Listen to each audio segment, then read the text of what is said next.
Me doctor Asha Deshmukh, director Asha advance physiotherapy and rehabilitation centre, Powai, Mumbai.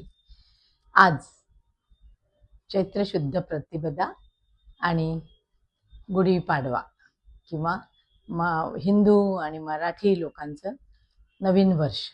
आज आमच्या या क्लिनिकमध्ये आम्ही गुढीपाडवा साजरा करतोय. तो आम्ही सध्याची परिस्थिती बघता त्याच्याशी अनुसरून म्हणून आम्ही असं केलेलं आहे. आपण बघत असाल की इथे युद्ध नको बुद्ध हवा असं एक स्लोगन आहे. का? कारण सगळ्यांनाच त्या युद्धाचा कंटाळा आला आहे आणि युद्धातनं विनाशच होतो. तर आम्ही विनाशाच्या याच्यात नसल्यामुळे आम्हाला विनाशाचं अजिबात नको आहे, म्हणून आम्हाला शांती हवी आहे. त्यानंतर आपण ग्लोबल वॉर्मिंगबद्दल वारंवार बोलत राहतो. ग्लोबल वॉर्मिंग ही आता आपल्या संबंध जगाला चटके देते आहे. त्यामुळे आता वृक्ष वाचवा, वृक्ष जगवा, वृक्षांची कटाई करू नका. आणि जिथे आपल्याला पाहिजे की जल ही जीवन आहे, समुद्राची पातळी कमी कमी होते आहे, त्याचे क्षेत्रफळ कमी होत आहे आणि याला कारण मानवच आहे. मानवाची फार मोठी अभिलाषा किंवा फार मोठी ग्रीड ज्याला म्हणतो आपण, त्यामुळे हे सगळा विनाश होतो आहे. तेव्हा या विनाशाकडे आपण लक्ष देऊन आपले सणवार सुद्धा तसेच करायला हवे. आणि no war, we want piece.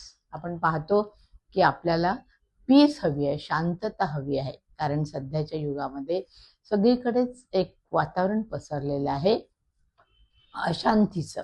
आणि म्हणून या अशांतीपासून दूर व्हायला आपल्याला हेल्दी फूड खायला हवं, आपली मेंटल स्टेटस चांगलं राहण्यासाठी. म्हणून ही सणवार येतात, त्यातनं आपल्याला खूप गोष्टी शिकायला मिळतात.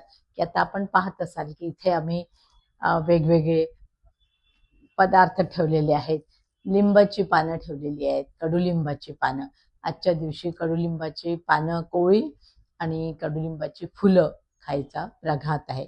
तोही आपल्या आरोग्यासाठी खूप चांगला आहे. त्यानंतर आपण इथे आंब्याची वडी ठेवलेली आहे, तीही कमी साखरेची.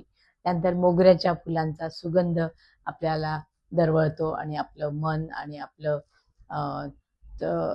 मेंदूकडे खूप ज्याला आपण म्हणतो की खूप फ्रेश करतं ते. आणि म्हणून आपण शुभम भवती नववर्षम असं म्हणावं. आपल्या स्वतःसाठीही शुभ चिंतावं आणि इतरांसाठीही शुभ चिंतावं. मी आपणास खूप खूप शुभेच्छा देते आणि आपल्याला सगळ्यांना मानसिक शांती आणि खूप सारं शारीरिक आरोग्य मिळावं अशी प्रार्थना करते. धन्यवाद.